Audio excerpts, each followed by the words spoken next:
Tungod sa nagsagunsong pagulan sa Mindanao dala sa low pressure area, usa ang patay atol sa pagbaha sa Misamis Occidental. Samtang kapinlibo ka tawo ang gibakwit sa Lamitan City sa Basilan dihang gilunupan ang syudad.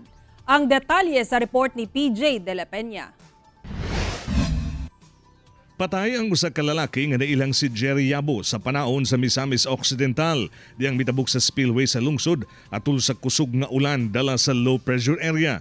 Nalumos gini siya kay wala niya ma-control na siguro ang pagtabok sa dayon as reported murag nakainom. Sa Oroqueta City, misaka ang tubig sa Layawan River. Hinungdan nga nasudlan na sa tubig baha ang mga balay nga daplin sa suba. Hinuon human ang usa ka oras miubos rasab ang level sa tubig sa suba.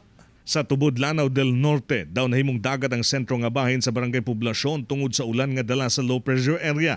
Nang hunong ang mga sakyanan ug na-stranded ang ubang mga residente. 15 kabanay ang apektado sa flash flood apan nakabalik rasab dayon silang panimalay diyang mihubas ang tubig baha. Ang ato ang IDPs with number 274 individuals. Sa Lamitan City sa Basilan, kapin usa ka libo ka mga banay ang ipabakwit sa 8 ka barangay nga apektado sa pagbaha. Ana sila sa evacuation center ug giatagan og hinabang sa City Social Welfare. Samtang tulo ka barangay sa Isabela City, Basilan ang gilunupan sa tubig baha human miawas ang tubig sa suba sa barangay Aguada. Sumala sa pag-asa padulong na sa West Philippine Sea ang LPA apan masinati paghapon ang mga pag-ulan sa Mindanao. Padin paghapon ang mga pagdagom dala niini nga low pressure area diin masinati tibok dapit sa Mindanao. O sa ubang areas adto na paghapoy padayon nga mga katag-katag nga ulan pagpanugdog pagpangilat. Ako si PJ De La Peña para sa One Mindanao.